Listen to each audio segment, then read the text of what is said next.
Hi, I'm Marc and I talk about Brexit and UK politics on this channel.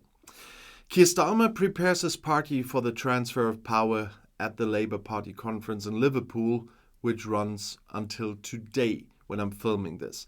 This is expected to take place after the British general election next year. However, this is not Starmer's doing, but rather due to the desolate state of the governing Tories. Starmer is the better Tory. He has already made several U-turns and sacrificed a few Labour principles on his way to power. When he wanted to become party leader, he was still half left. And, for example, he condemned the Tories' two-child policy, according to which parents only receive grants and tax breaks for the first two children. He now thinks the regulation that excludes 1.5 million children from this support is completely acceptable. It was a difficult decision, says Starmer. Well, it's always difficult decisions when you reach into the pockets of those who have little or cut the budget for social benefits. Tax increases for the upper income, well, those brackets do not fall into this category, as these are not on the agenda of either the Tories or Labour. And Rachel Reeves, the Chancellor of the Exchequer in Starmer's shadow cabinet, categorically rejects a rich tax. Labour is at the service of industry and large companies, according to Left Party members, and does nothing that could offend them. On the contrary, Starmer serves right-wing billionaires at private dinners who expect guarantees from him that their wealth will remain untouched. And he's apparently counting on the electorate not to notice the imbalance in his politics. To combat the long hospital waiting lists, the crumbling infrastructure or the housing shortage and the declining standard of living, you usually have to spend a lot of money. But how does Starmer plan to raise this money? By continuing the Tories' two-child policy? Well, Labour's problems can all be blamed on the party's left wing, as Starmer says. He blames the 2015 election defeat on then party leader Ed Miliband, who was not respectful enough towards the economy. Some left polls show the opposite. 42% of voters at the time thought Labour had been too lenient with industry.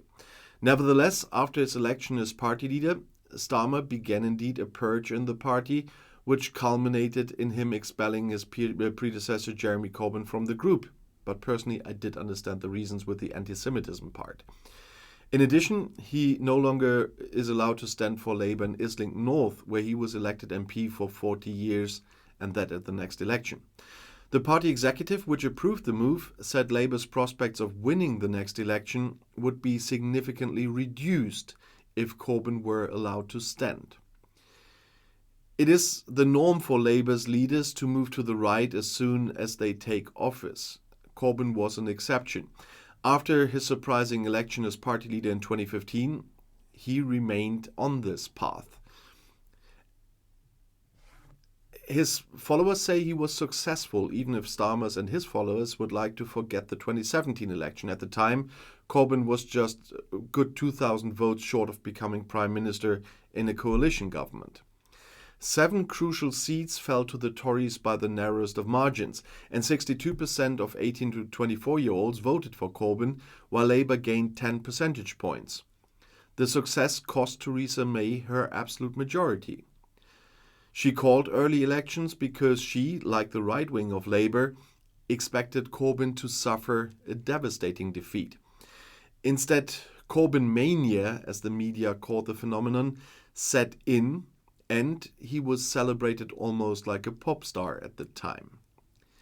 The alarm bells then rang not only among the Tories, but also among Starmer and his followers, as well as among the conservative media and even the BBC.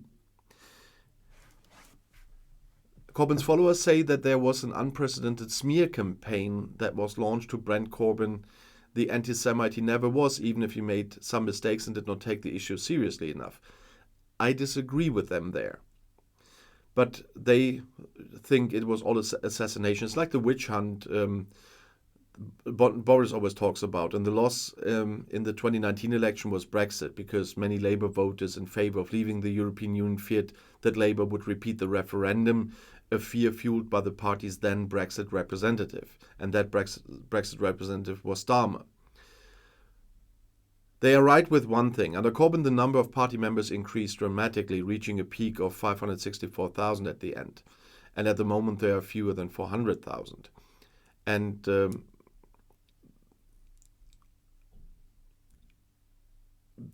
left are still looking for a lot to blame on Starmer here.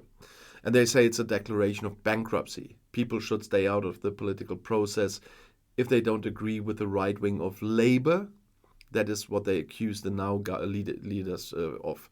And Labour is now dominated by a right-wing authoritarian camp that agitates not just against Corbyn, but against anyone who has a different political opinion from the party leadership.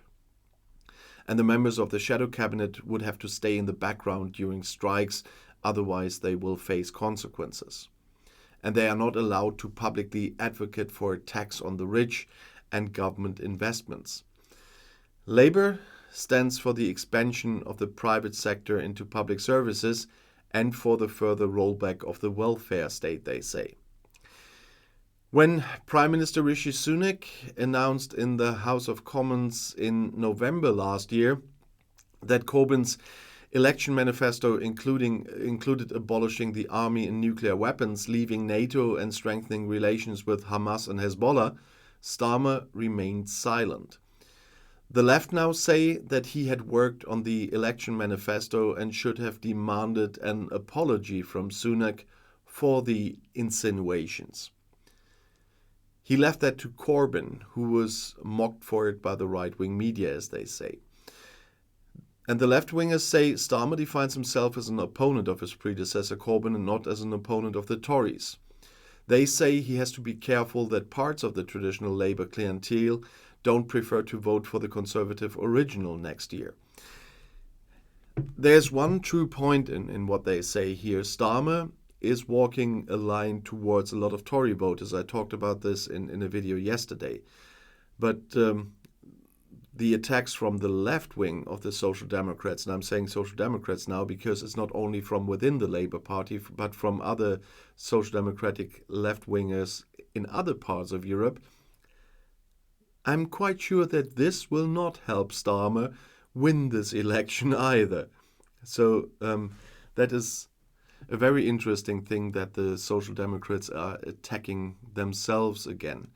And I absolutely disagree with the left-wingers about there was no anti-Semitism from Corbyn here.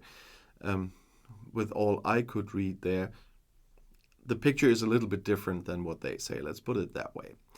But if you want to see another video or visit my newest channel, which is doing really well, it's all right here on the end screen. I'll see you there. I'll be back.